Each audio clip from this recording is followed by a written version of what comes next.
বিসমিল্লাহির রহমানির রহিম। আসসালামু আলাইকুম। অ্যানালাইসিস ম্যাথ টিউটোরিয়াল চ্যানেলের পক্ষ থেকে আপনাদের সবাইকে আন্তরিক শুভেচ্ছা। আজকে আমি অনার্স দ্বিতীয় বর্ষের গণিত বিভাগের ফোরট্রান বইয়ের প্রবলেম 57 নিয়ে আলোচনা শুরু করতে যাচ্ছি। আজকে আমি ফোরট্রান বইয়ের সপ্তম চ্যাপ্টারের 57 নম্বর প্রবলেমটি আলোচনা করব। তো দেওয়া আছে একটি ফোরট্রান প্রোগ্রাম লেখো যা নিচের গুণফল নির্ণয় করবে। দেওয়া আছে ধারাটি দেওয়া আছে 1/1 square into 3/2 square into 5/3 square dot dot dot into 199 divided 100 square. এই ধারাটি দেওয়া আছে, এই ধারাটি আমাদের কী বের করতে বাইর করছে, যে গুণফল বের করতে বলছে। চলুন শুরু করা যাক। তো আপনাকে বোঝানোর জন্য প্রথমে অঙ্কটি আমি খাতায় তুলে নিয়েছি। তো আমরা ধারা দেখতে পাচ্ছি, একটি গুণোত্তর ধারা এবং ভগ্নাংশ আকারে দেওয়া আছে। আমরা সাধারণত জানি কোনো ধারা যদি পূর্ণ সংখ্যায় দেওয়া থাকে তাহলে আমরা ইন্টিজার প্রো দিয়ে শুরু করব, আর যদি ভগ্নাংশ আকারে দেওয়া থাকে তাহলে কী দিয়ে শুরু করব, তাহলে প্রোডাক্ট 1.0 দিয়ে, প্রোডাক্ট ইজিক্যাল টু 1.0 দিয়ে শুরু করব। তো আমরা কী দিয়ে শুরু করবো এখন, যে ভগ্নাংশ দেওয়া আছে সেজন্য লিখব প্রোডাক্ট বা প্রোড 1.0। এরপর আমরা ধারার দিকে তাকাই, যে লবের ধারা এবং হরের ধারা ইনক্রিমেন্ট কত করে আছে এটা আবার দেখবো আমরা। লবের ধারা 135 ডট ডট ডট 199। তো লবের এই ইনক্রিমেন্ট হয়েছে 2 করে। এখন যদি আমরা হরের ইনক্রিমেন্ট দেখি 1 square 2 square 3 square into dot dot dot 100 square, এই ইনক্রিমেন্ট হয়েছে কত, 1 করে। তো আমরা সাধারণত জানি যদি লব এবং হর দুটি ইনক্রিমেন্ট ভিন্নভাবে দেওয়া থাকে তাহলে আমাদের প্রথমে সূত্রটি বের করে নিতে হবে। এখন সূত্রটি বের করতে হবে আমরা, তাহলে এরপর আমরা নিচে কাজ শুরু করব। তো আমরা সূত্রটি বের করে নিই। আমাদের যে প্রথম ধারাটি রয়েছে 135 ডট ডট ডট 199, এর ক্ষেত্রে nতম পদ সমান সমান লিখব কি, a plus n-1 into D. তো এর মান কি, ইনিশিয়াল ভ্যালু, অর্থাৎ এ হচ্ছে তোমার প্রথম পদ যেটা বলা হয় 1 প্লাস n-1। ডির মান কত, ডির মান অর্থাৎ প্রথম পদ থেকে দ্বিতীয় পদ যে বিয়োগ করলে যে ফলটা পাওয়া যায় সেটা হচ্ছে আমাদের ডির মান, অর্থাৎ সাধারণ অন্তর যেটাকে বলা হয় বা ইনক্রিমেন্ট যেটাকে বলা হয় 2। তাহলে আমরা 1 প্লাস 2 এর সাথে n গুণলে 2n প্লাস আছে মাইনাস 2 সাথে 1 গুণলে 2। তো আমরা যোগ বিয়োগ করে কত পাই, যদি আমরা 1 থেকে -2 বিয়োগ করে থাকে -1 থাকে, তাহলে আমরা প্লাস 2n মাইনাস 1 লিখতে পারি প্রথম পদের ক্ষেত্রে। এখন আমরা এইভাবে দ্বিতীয় পদের ক্ষেত্রে বাই করব, অর্থাৎ দ্বিতীয় ধারাটির ক্ষেত্রে বাই করতে 1 স্কয়ার 2 স্কয়ার 3 স্কয়ার এই ধারার ক্ষেত্রে। তো আমরা 1 square into 2 square into 3 square dot dot dot 100 square এর ক্ষেত্রে nতম পদ। তাহলে আমার a plus n-1 into D. তো আমরা এর পদ 1 হচ্ছে 1 প্লাস n-1, এ 2 থেকে 1 বিয়োগ করলে 1, অর্থাৎ ইনক্রিমেন্ট ডিকে সাধারণত বা ইনক্রিমেন্ট বলা হয়, যেটা সাধারণত বলে থাকি আমরা। তো 1 দিলাম এখানে, কারণ 1 থেকে 2 বিয়োগ করলে 2 থেকে 1 বিয়োগ করলে 1 হয়। তো আমরা লিখতে পারি 1 প্লাস 1 এর সাথে n গুণ করলে n, 1 এর সাথে 1 গুণ করলে 1, তাহলে আমাদের 1 চলে যায়, তাই কি থাকে, শুধু n থাকে। এখন প্রদত্ত ধারাটির ক্ষেত্রে, অর্থাৎ এই যে প্রদত্ত ধারাটি রয়েছে এই ধারার ক্ষেত্রে আমার সূত্রটি কী হবে তাহলে,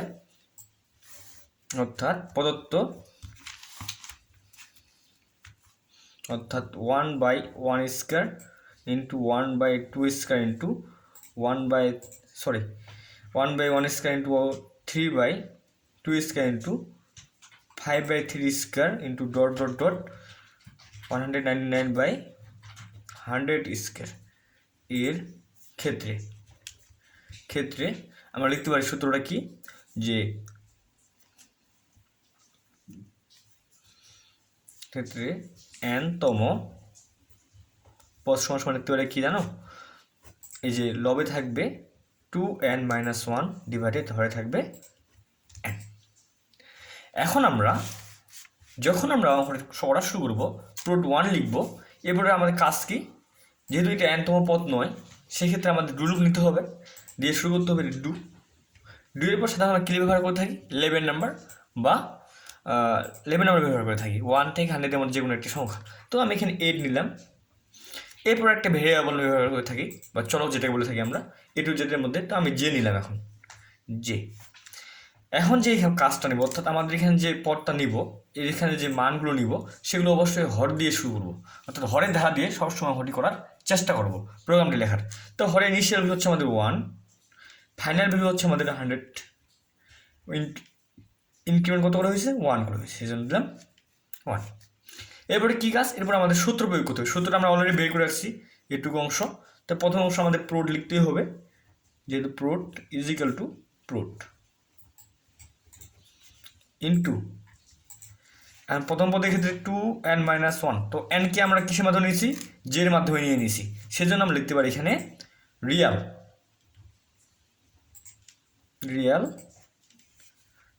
টু স্ট্যাটিক এনের জায়গায় স্থলে হবে জে -1 ডিভাইডেড, আমি একটু নিচে লিখলাম রিয়াল এন স্থলে কী হবে জে নিয়ে নিছি ওই জন্য আমরা জে লিখবো এখানে জে, এবং কী হবে এখানে কী রয়েছে স্কোয়ার রয়েছে, এই হরের ধারে কী রয়েছে স্কোয়ার রয়েছে প্রতিটি মানের পর, সেজন্য আমরা লিখবো জে ডবল স্ট্যাটিক 2। যখনই প্রোগ্রামের সূত্র প্রয়োগ হয়ে যায় তখন আমরা 11 নাম্বার 8 কী করবো কন্টিনিউ করবো, সেজন্য আমি লিখলাম এখানে 8 কন্টিনিউ। 11 নাম্বার যদি 8 কন্টিনিউ হয় এরপরে কাজ কি আমাদের প্রোগ্রামটিকে প্রিন্ট করতে হবে, তাহলে অবশ্যই প্রিন্ট লিখবো এখন আমি প্রিন্ট স্ট্যাটিক, প্রিন্ট বসার সাথে আমরা স্ট্যাটিক ব্যবহার করে থাকি। এবার কমা কাকে প্রিন্ট করবো, এই প্রোডকে প্রিন্ট করবো, সেজন্য লিখবো আমরা প্রোড ইজ ইকুয়াল টু প্রোড। এরপর কী হবে প্রোগ্রামটি থেমে যাবে, সেজন্য ব্যবহার করবো কি স্টপ। প্রোগ্রামটি থেমে গেলে কী হবে প্রোগ্রামটি সমাপ্তি করবে, সেজন্য আমরা লিখব কি ইন্ট। আমাদের অলরেডি প্রোগ্রামটি লেখা শেষ। এখন আমাদের কী করতে হবে, এই প্রোগ্রামটি থেকে আমরা কীভাবে একটি ফ্লোচার্ট তৈরি করতে পারি বা প্রবাহ চিত্র যেটা বলা হয় বাংলায়, সেটা আমরা কীভাবে তৈরি করতে পারি সেটা এখন নিয়ে আলোচনা করব। এখন আমরা এই প্রোগ্রামটি কীভাবে প্রবাহ চিত্র আঁকবো সেটা নিয়ে আলোচনা করব। তো ফ্লোচার্ট তৈরি করার পূর্বে আমাদের কিছু চিত্র সম্পর্কে ধারণা নিতে হবে। এই যে আমরা চিত্র দেখতে পাচ্ছি এই চিত্রটির নাম হচ্ছে উপবৃত্তকার। এর কাজ হচ্ছে প্রবাহ চিত্রের শুরু শেষ বের হওয়া বা সাময়িকভাবে থামাবার জন্য ব্যবহৃত হয়। এরপরে চিহ্নটি হচ্ছে তীর চিহ্ন, প্রবাহ চিত্রের দিক নির্দেশনার জন্য এটি ব্যবহৃত হয়। এরপরে চিত্রটি হচ্ছে সামন্ত্রিক, ইনপুট বা আউটপুট অর্থাৎ চিত্রের মাধ্যমে যে আমরা মান গ্রহণ করব বা মানটা প্রদর্শন করাবো সেটার জন্য এটি চিত্র ব্যবহার করব। এর পরবর্তী হচ্ছে আয়তক্ষেত্র, এটি ডাটা ক্যালকুলেশন বা প্রক্রিয়া করার জন্য ব্যবহৃত হয়। এর পরবর্তী হচ্ছে রম্বসের কাজ হচ্ছে সত্য সাপেক্ষে সিদ্ধান্ত গ্রহণ করা, ব্যবহৃত হয়। এরপরে কাজ দেখতে ছোট বৃত্ত, এই ছোট বৃত্তের কাজ হচ্ছে একই পেজে কানেকশন দেওয়ার জন্য ব্যবহৃত হয়। এরপরে হচ্ছে আমাদের ষড়ভুজের কাজ হচ্ছে যে কোনো লুপ কাঠামোতে ব্যবহৃত হয় আমাদের ষড়ভুজ, অর্থাৎ দুলুপকে বোঝানো হয়েছে এখানে। তো আমরা শুরু করলেই বুঝতে পারবো। তো আমরা কী দিয়ে শুরু করবো প্রথমে, অর্থাৎ আমরা লিখে ফেলি ফ্লোচার্ট।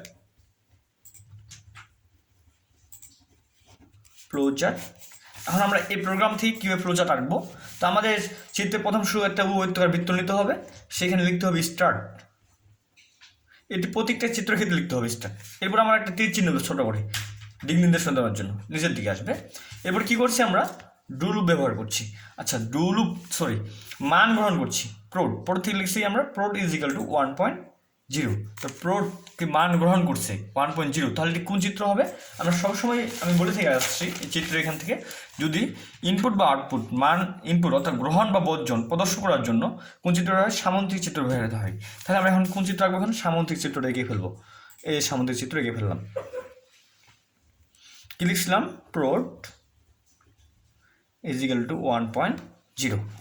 এরপরে কাজ কি, এরপর আমরা কী করছিলাম ডু লুপ ব্যবহার করছিলাম ডু জে 8j অর্থাৎ do 8j is equal to 1,100,1 অর্থাৎ আমাদের ডু লুপ ব্যবহার করছি।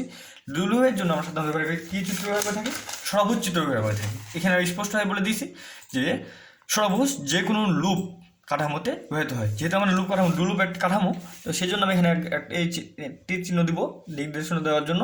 এরপর একটা ষড়ভুজ এঁকে ফেলবো, এই ষড়ভুজ এঁকে ফেললাম।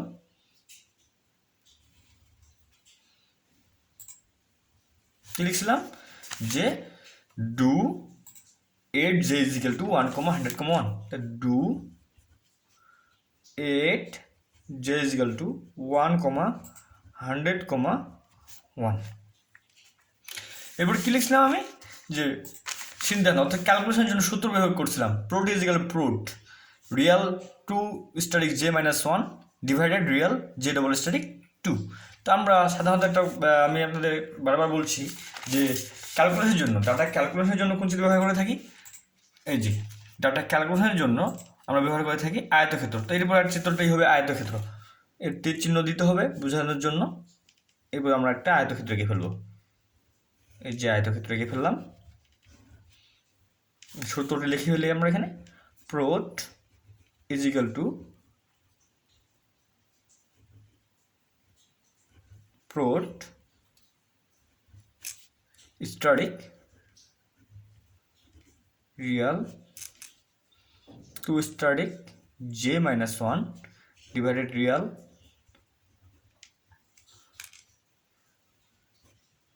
j double static 2। একটু নিচে লিখে ফেললাম সংকীর্ণতার জন্য j ডবল স্ট্যাটিক 2। এরপরে কী করছিলাম আমি প্রোগ্রামটিকে এর দ্বারা কন্টিনিউ করছিলাম, এর জন্য আমরা একটা কানেক্টর ইউজ করতে হবে। এই যে কানেক্টর ইউজ করলাম, কাকে কন্টিনিউ করছিলাম, এটকে কন্টিনিউ করছি, সেই জন্য এট এখানে দিয়ে দিলাম আর এটার সাথে একটা সংযোগ করে দিলাম।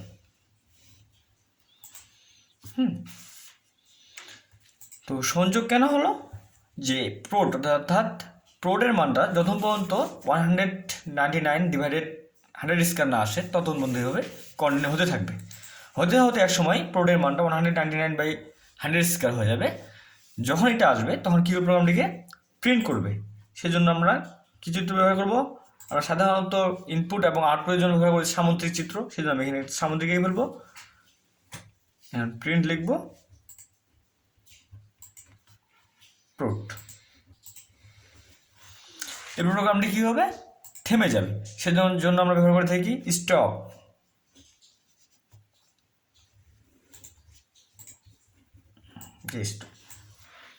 এই তো এই আমাদের প্রোগ্রাম থেকে ফ্লো চার্ট। আমরা প্রতিটি লাইন আপনাদের আমি বিশ্লেষণ করে দেখিয়ে দিলাম।